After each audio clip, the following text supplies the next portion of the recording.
ಭಾರತ ಮತ್ತು ನ್ಯೂಜಿಲೆಂಡ್ ತಂಡಗಳ ನಡುವೆ ನಡೆದಿರುವ ಚಾಂಪಿಯನ್ ಟ್ರೋಫಿಯ ಫೈನಲ್ ಪಂದ್ಯಕ್ಕಿಂತ ಮುಂಚೆ ಪಾಕ್ನ ಕೆಲವು ಮಾಜಿ ಆಟಗಾರರು ಹೇಳಿದ್ದೇನೆ ಎಂಬುದರ ಡೀಟೇಲ್ಸನ್ನು ಈ ವಿಡಿಯೋದಲ್ಲಿ ನಾವು ನಿಮ್ಮ ಜೊತೆ ಶೇರ್ ಮಾಡಲಿದ್ದೇವೆ. ಈ ಸುದ್ದಿಯ ಡೀಟೇಲ್ಸನ್ನು ಕೊಡೋದಕ್ಕಿಂತ ಮುಂಚೆ ನೀವು ಟೀಮ್ ಇಂಡಿಯಾದ ಅಭಿಮಾನಿಗಳಾಗಿದ್ದಲ್ಲಿ ಈ ವಿಡಿಯೋಕ್ಕೊಂದು ಲೈಕ್ ಮಾಡಿ. ಹಾಗೆಯೇ ಟೀಮ್ ಇಂಡಿಯಾ ಫೈನಲಲ್ಲಿ ಚಾಂಪಿಯನ್ ಆಗಿ ಹೊರಹೊಮ್ಮುತ್ತದೆ ಅಂತ ನಿಮಗೆ ಅನಿಸುತ್ತದೆಯೋ ಅಥವಾ ಇಲ್ಲವೋ ಎಂಬ ನಿಮ್ಮ ಅನಿಸಿಕೆಯನ್ನು ತಪ್ಪದೇ ಕಮೆಂಟ್ ಬಾಕ್ಸಲ್ಲಿ ತಿಳಿಸಿ. ಕೂಡ ಪಾಕಿಸ್ತಾನದ ಮಾಜಿ ಆಟಗಾರ ಶೋಯಬ್ ಅಖ್ತರ್ ಪ್ರಕಾರ ಈ ಬಾರಿಯ ಚಾಂಪಿಯನ್ ಟ್ರೋಫಿಯ ಫೈನಲ್ ಪಂದ್ಯ ಅತ್ಯಂತ ರಣರೋಚಕದಿಂದ ಕೂಡಿರುತ್ತದೆ ಅಂತೆ.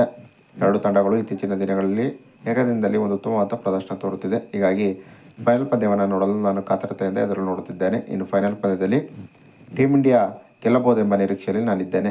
ಯಾಕೆಂದರೆ ನ್ಯೂಜಿಲೆಂಡ್ಗಿಂತ ಹೆಚ್ಚಾಗಿ ICC ಟೂರ್ನಮೆಂಟ್ಗಳಲ್ಲಿ ಟೀಮ್ ಇಂಡಿಯಾ ಇತ್ತೀಚಿನ ವರ್ಷಗಳಲ್ಲಿ ಒಂದು ಉತ್ತಮವಾದ ಪ್ರದರ್ಶನ ತೋರುತ್ತಿದೆ. ಈ ಕಾರಣದಿಂದಾಗಿ ಟೀಮ್ ಇಂಡಿಯಾ ಗೆಲ್ಲಬಹುದೆಂಬ ನಿರೀಕ್ಷೆಯಲ್ಲಿ ನಾನಿದ್ದೇನೆ ಎಂಬ ಮಾತನ್ನು ಹೇಳಿದ್ದಾರೆ.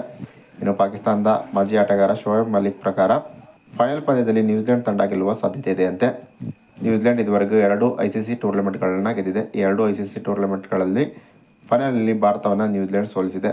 ಹೀಗಾಗಿ ಫೈನಲಲ್ಲಿ ಭಾರತದ ಎದುರು ಹೇಗೆ ಆಡಬೇಕೆಂಬುದು ನ್ಯೂಜಿಲೆಂಡ್ಗೆ ಚೆನ್ನಾಗಿ ಗೊತ್ತಿದೆ. ಈ ಕಾರಣದಿಂದಾಗಿ ಫೈನಲಲ್ಲಿ ನ್ಯೂಜಿಲೆಂಡ್ ಗೆಲ್ಲಬಹುದೆಂಬ ನಿರೀಕ್ಷೆಯಲ್ಲಿ ನಾನಿದ್ದೇನೆ ಎಂಬ ಮಾತನ್ನು ಶೋಯಬ್ ಮಲಿಕ್ ಹೇಳಿದ್ದಾರೆ. ಇನ್ನು ಪಾಕಿಸ್ತಾನದ ಮತ್ತೊಬ್ಬ ಮಾಜಿ ಆಟಗಾರ ವಸೀಂ ಅಕ್ರಮ್ ಪ್ರಕಾರ ಚಾಂಪಿಯನ್ ಟ್ರೋಫಿಯ ಫೈನಲ್ ಪಂದ್ಯದಲ್ಲಿ ಭಾರತವೇ ಗೆಲ್ಲುವ ಹಾಟ್ ಫೇವರೇಟ್ ತಂಡವಂತೆ. ಟೀಮ್ ಇಂಡಿಯಾ ಚಾಂಪಿಯನ್ ಟ್ರೋಫಿ ಎಲ್ಲ ಪಂದ್ಯಗಳನ್ನು ದುಬೈನಲ್ಲಿ ಆಡಿದೆ. ದುಬೈನ ಪಿಚ್ಗೆ ಟೀಮ್ ಇಂಡಿಯಾ ಚೆನ್ನಾಗಿ ಹೊಂದಿಕೊಂಡಿದೆ. ಈ ಕಾರಣದಿಂದಾಗಿ ಫೈನಲಲ್ಲಿ ನ್ಯೂಜಿಲೆಂಡ್ ತಂಡವನ್ನು ಸೋಲಿಸಬಹುದೆಂಬ ನಿರೀಕ್ಷೆಯಲ್ಲಿ ವಸೀಂ ಅಕ್ರಮ್ ಇದ್ದಾರೆ. ಇನ್ನು ಪಾಕಿಸ್ತಾನದ ಮತ್ತೊಬ್ಬ ಮಾಜಿ ಆಟಗಾರ ಶಾಹಿದ್ ಅಫ್ರಿದಿ ಪ್ರಕಾರ ಫೈನಲಲ್ಲಿ ನ್ಯೂಜಿಲೆಂಡ್ ತಂಡ ಗೆಲ್ಲುವ ಸಾಧ್ಯತೆ ಇದೆಯಂತೆ. ಟೀಮ್ ಇಂಡಿಯಾ ಲೀಗ್ ಹಂತದಲ್ಲೆಲ್ಲ ಒಂದು ಉತ್ತಮವಾದ ಪ್ರದರ್ಶನ ತೋರುತ್ತದೆ. ಆದರೆ ಫೈನಲಲ್ಲಿ ಬಂದಾಗ ಟೀಮ್ ಇಂಡಿಯಾ ಎಡುತ್ತದೆ.